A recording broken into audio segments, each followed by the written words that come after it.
नमस्कार दर्शकों, face to face के इस अंक में आपका स्वागत है। जैसा कि आप जानते हैं कि हर बार स्टूडियो में हमारे साथ कोई ना कोई नई शख्सियत होती है, उसी तरह आज भी हमारे साथ स्टूडियो में मौजूद हैं डीसी जम्मू सिमरनदीप सिंह, जो कि बड़े ही होनहार और नौजवान है और उनके अंदर जज्बा है कुछ कर दिखाने का, कुछ करने का। युवा पीढ़ी है। आइए आज जानते हैं उनसे कि किस तरीके से जम्मू को वो एक अच्छा डिस्ट्रिक्ट बनाना चाहते हैं और क्या क्या अपनी सर्विसेज को सर्व करके जम्मू को बढ़िया करना चाहते हैं। जी सिमरन जी, आपका हमारे स्टूडियो में स्वागत है। Thank you. सिमरन जी, सबसे पहले मैं आपसे ये जानना चाहूँगा कि जब आपने सुना कि मुझे जम्मू डिस्ट्रिक्ट का डीसी बनाया गया है, तो आपके जहन में सबसे पहली बात क्या आई कि जम्मू के लिए क्या किया जाए जो उसके लिए बहुत अच्छा हो? देखिए, जब जम्मू का डीसी लगना एक बहुत प्रेस्टिजियस अपॉइंटमेंट मानी जाती है हमारी स्टेट में जी। और जब मैं डीसी जम्मू लगा तो जो सबसे मेजर चीज़ मेरे दिमाग में थी वो ये था कि द चैलेंज ऑफ नंबर्स। जी। क्योंकि जम्मू में लगभग 16 लाख आबादी है और आबादी के हिसाब से हमारे स्टेट का सबसे बड़ा ज़िला है। जी। तो यहाँ पर सबसे बड़े इशू जो मुझे मेरे सामने ये थे कि इतने बड़े नंबर्स को एडमिनिस्ट्रेशन देना, लोगों की डिमांड्स, लोगों की एस्पिरेशंस पे उतर पाना और कैसे इतने बड़े नंबर को कन्विंस करना कि सिस्टम जो है वो फेयर है, ट्रांसपेरेंट है और उनकी आवाज़ पहुंच पा रही है। जी। वो मेरे लिए सबसे बड़ा इशू था, चैलेंज था, जो आज भी है। जी बिल्कुल। जी सिमरन जी, एक और अहम चीज़ आपसे ये पूछना चाहूँगा कि क्या लगता है कि आप जम्मू को किस तरीके से देखना चाहते हैं इस समय? मेरा कहने का मतलब कि कैसा जम्मू आपकी जहन में है, किस तरीके से आप उसको बनाना चाहते हैं? जम्मू में बहुत सारे स्टेक होल्डर्स हैं जी। और एडमिनिस्ट्रेशन की तरफ से भी यहाँ पर बहुत सारे स्टेक होल्डर्स हैं। ये हमारी कैपिटल सिटी है और जो मैं एज अ डिप्टी कमिश्नर समझता हूँ कि जम्मू एक de facto role model city हो पूरी स्टेट के लिए। यहाँ पर जो चीज़ें एक आम छोटे शहर में केओस का कारण बनती हैं, जैसे मॉनसून आता है तो आप देखते हैं कि नालों से पानी निकल रहा है, प्रॉपर ड्रेनेज नहीं हो रही है जी। एक वो इशू बनता है। पार्किंग की इशू रहते हैं। उसके बाद एक पॉलीथीन के खिलाफ फाइट है कि पॉलीथीन बैन होना चाहिए, बंद होना चाहिए। जी बिल्कुल। तो ये सब चीज़ें जो एक अच्छी रोल मॉडल सिटी में होनी चाहिए, वो चीज़ें जम्मू में होनी चाहिए जी। और वैसी ही हमारी प्लानिंग हो, वैसी ही जो यहाँ पर तमाम एजेंसीज हैं उनका कोऑर्डिनेशन हो, वो एक अगर हम डेवलप कर पाएँ तो मैं समझता हूँ। क्या सिमरन जी, ये एक इम्पॉर्टेंट और अहम मुद्दा नहीं है कि हमारे जम्मू डिस्ट्रिक्ट में टूरिज़्म का पोटेंशियल बहुत ज़्यादा है और उसको भी बूस्ट किया जाए ताकि लोगों की डाइवर्शन जो है जम्मू डिस्ट्रिक्ट की तरफ भी, जो थोड़ी सी हट गई थी सीधा कटरा में ट्रेन जाने से, वो दोबारा से शुरू हो? नहीं, वो आप बिल्कुल सही कह रहे हैं कि इश्यूज तो बहुत सारे हैं। मतलब आपने बड़ा पर्टिनेंट पॉइंट उठाया कि टूरिज़्म कटरा ट्रेन जाने से थोड़ा सा यहाँ ऐसा मानना है कि कम हुआ है। अभी भी जम्मू की टूरिज़्म इंडस्ट्री को इंस्टीट्यूशनलाइज करने के लिए, उसको एक फॉर्मल तरीके से प्रमोट करने का कोई अभी कुछ कॉन्सेप्ट नहीं है। ये जो चल रहा है टूरिज्म, ये अपने आप जो टूरिस्ट आ रहा है। बिल्कुल सही। कहीं ना कहीं एक एडमिनिस्ट्रेटर के लिए प्रॉब्लम ये रहती है जम्मू में कि जम्मू एक बहुत ही ओवरबर्डन्ड सिटी है फॉर एडमिनिस्ट्रेटर्स। यहाँ पर इतने ज़्यादा अधिकारी हैं तब भी हर अधिकारी व्यस्त है जी। तो जो ये इश्यूज हैं जो हमेशा पब्लिक के इशू रहते हैं, जो आपके माध्यम से बाहर आते हैं जी, इन इश्यूज पे शायद कोई कभी ध्यान ही नहीं दे पाता, क्योंकि सारा प्रशासन ऐसे ऐसे कामों में व्यस्त है कि जो उनका मोस्ट प्रोडक्टिव टाइम जो है वो उधर लग जाता है। बिल्कुल सही है ना। तो अब जैसे आपने ऐसी बात छेड़ी, टूरिज्म को अगर उठाएं तो हम अमरनाथ यात्रा यहाँ चलती है जी, 2 महीने 2-2.5 महीने। अमरनाथ यात्रा में हमारे पास एक कैप्टिव टूरिज्म होता है, जो लोग हम यात्री निवास में रखते हैं जी। हमारे पास लगभग 15 दिन जो थे, जुलाई के पहले 15 दिन, उसमें लगातार जम्मू में 7-8 हज़ार टूरिस्ट फ्लोट कर रहा था जी, जो यात्रा के लिए आगे जाता है। बिल्कुल सही। यात्रा के लिए तो अगर आप देखें, हमारे पास कोई ऐसा प्लान नहीं था, हमारे पास कोई ऐसा इनिशिएटिव नहीं था ये उस 7-8 हज़ार यात्री को हम किस तरह से यूज़ कर पाएँ। जी, हमारे पास रघुनाथ बाज़ार है, रघुनाथ मंदिर है, बागे बहू है, कई ऐसी डेस्टिनेशन हैं जी डीसी साहब, क्योंकि आप जम्मू डिस्ट्रिक्ट के डीसी हैं और सारे डिपार्टमेंट्स में आपकी ना चाहते हुए भी इन्वॉल्वमेंट रहती है। तो क्या ऐसा नहीं कि जैसे आपने कहा 2 महीने जो है अमरनाथ यात्रा चलती है, तो कुछ ऐसे पैम्फलेट्स वहाँ पे बंटवा दिए जाते जो हमारी जम्मू डिस्ट्रिक्ट की डेस्टिनेशंस हैं उन पे वो उनको प्रमोट करती, और ना चाहते हुए 100 में से अगर 10 आदमी भी जाते तो अपने आप टूरिज्म जो है थोड़ा बहुत बूस्ट होता। नहीं, आप बिल्कुल सही कह रहे हैं। ये ऐसा जो आने वाली यात्रा है उसमें हम कर सकते हैं जी। एक तो मैं यात्रा के केवल कोई 10-15 दिन 20 दिन पहले ही मैं आया और यात्रा के बिल्कुल बीच में मैं उतरा, लेकिन ऐसे पॉइंट्स हैं और इसमें एक कोऑर्डिनेशन बहुत इंपॉर्टेंट है। कुछ कोऑर्डिनेशन है जो हमें करना होगा, बेहतर करना होगा और हम करेंगे भी, कि कैसे हम साल को डिवाइड करके कब कब टूरिस्ट हमारे यहाँ आता है उसको हम अपने डिस्ट्रिक्ट को कैसे दिखा सकते हैं, वो सब चीज़ें करने की ज़रूरत है। जी सिमरन जी, आपके माध्यम से आप यहाँ आए हैं तो हमारी जनता ने कहा था कि जब भी आपके पास जम्मू डीसी आए, क्योंकि वो बड़े होनहार हैं, उन तक हमारी बात ज़रूर पहुँचाएं।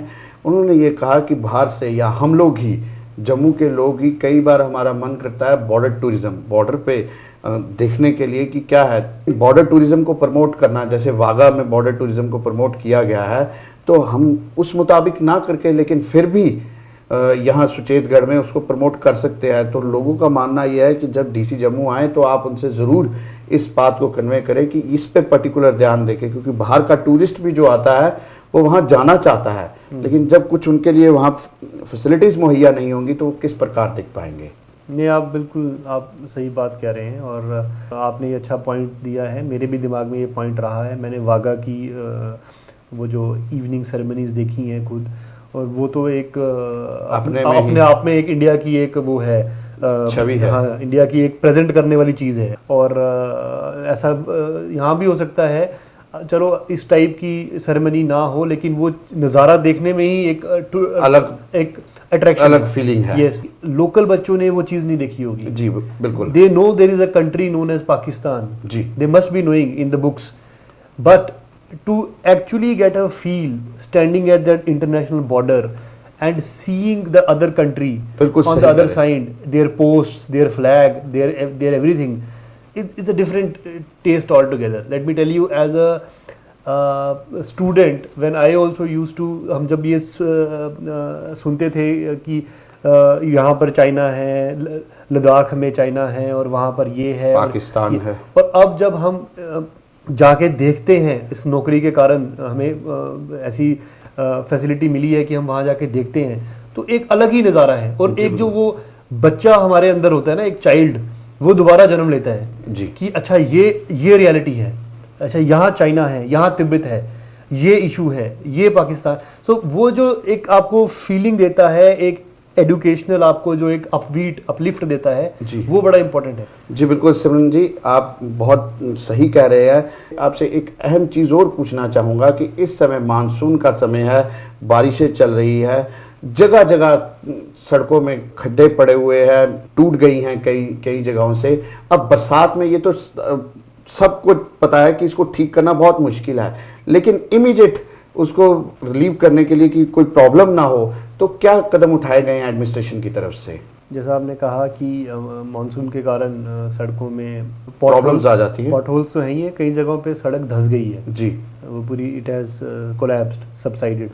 तो वैसी जगहों के लिए तो इमीडिएटली हमें रिस्टोर करना, क्योंकि उस पर तो गाड़ी चल नहीं सकती, अनसेफ है, डेंजरस है। जो सड़कों में पॉट होल्स आए हुए हैं उनकी रिपेयर्स का काम एक ऑनगोइंग प्रोसेस है। वो कुछ काम अप्रूव्ड हैं, हम खुद अभी ब्लैक टॉपिंग नहीं करना चाहते हैं मानसून के कारण, उनको थोड़ा सा एक रिपेयर वर्क कर देते हैं। इसके अलावा भी जो मानसून के कारण जो फ्लडिंग हो रही है, चोकिंग ऑफ नालाज है, ड्रेन्स है, ये एक मैसिव टास्क है हमारे पास, जम्मू म्यूनसिपल कॉरपोरेशन के पास। और इसमें आप देखा भी होगा आपने हाल ही में कि कुछ हमने ऐसे अतिक्रमण इंक्रोचमेंट्स हटाए हैं जो कि नालों को जिन्होंने सीवियरली चोक किया हुआ था। तो वैसी चीज़ें अब वॉर फुटिंग पे करने की ज़रूरत है, उसके लिए टाइम एफर्ट चाहिए और एनर्जी चाहिए। वो ज़रूर चल रहा है, कई जगहों पे सुधार भी आया है इंक्रोचमेंट्स हटने से, लेकिन ये जेएमसी को इसको एक मेजर चैलेंज समझना पड़ेगा। लोगों ने इंक्रोचमेंट्स किए जो कि अनचेक्ड रहे।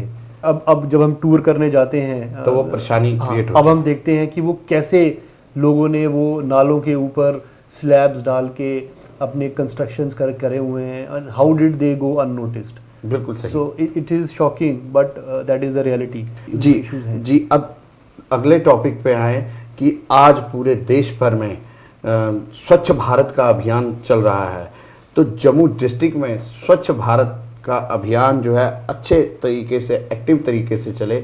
नो डाउट इसमें मानना है कि वो म्युनिसिपल कॉरपोरेशन का हाथ है, लेकिन मैंने आपको फिर पहले भी कहा, आप जो जम्मू डीसी है वो ना चाहते हुए भी हर जगह इन्वॉल्व रहता है। तो आपका क्या मानना है, किस तरीके से आप पूरे जम्मू डिस्ट्रिक्ट को स्वच्छ भारत के अभियान को कामयाब बना सकते हैं?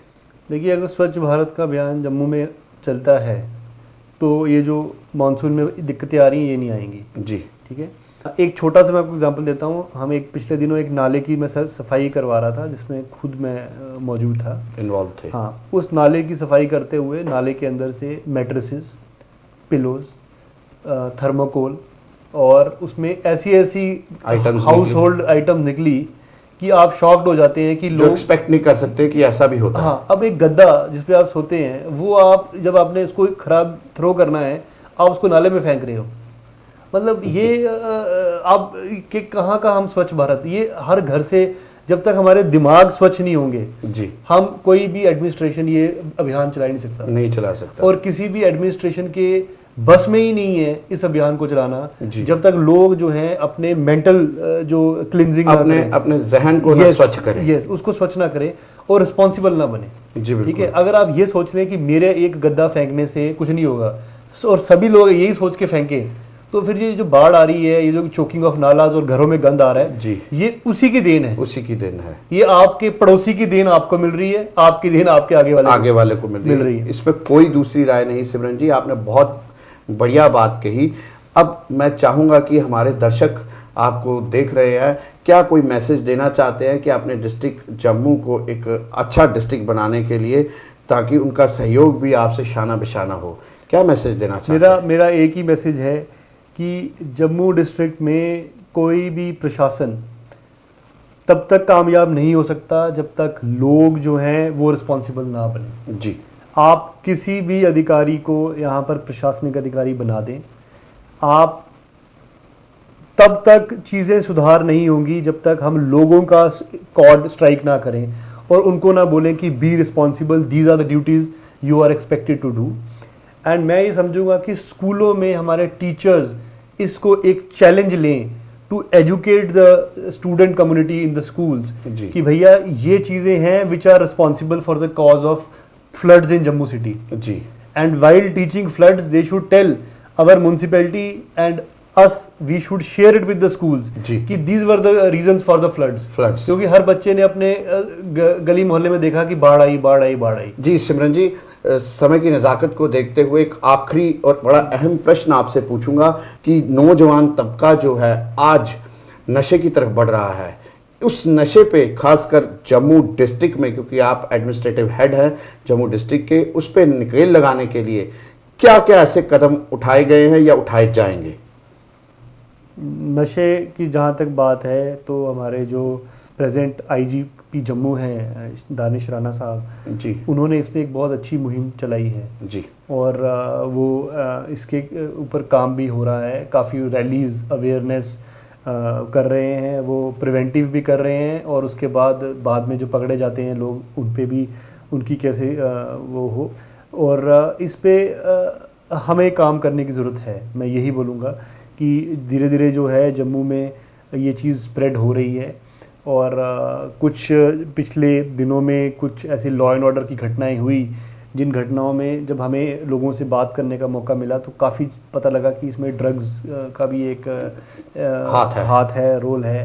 तो और वो जो सीनियर हैं, एल्डर लोग हैं सोसाइटी के, वो मानते हैं कि ये चीज़ फैल रही है जी। तो उसके लिए आई थिंक हमें हाथ मिलाने होंगे और हमें जॉइंटली काम करना होगा, पुलिस को और हम सभी को मिलके। सिमरन जी, इसी के साथ आपसे विदाई लेंगे। दर्शकों फिर हाजिर होंगे फेस टू फेस के नए अंक में, तब तक के लिए धन्यवाद।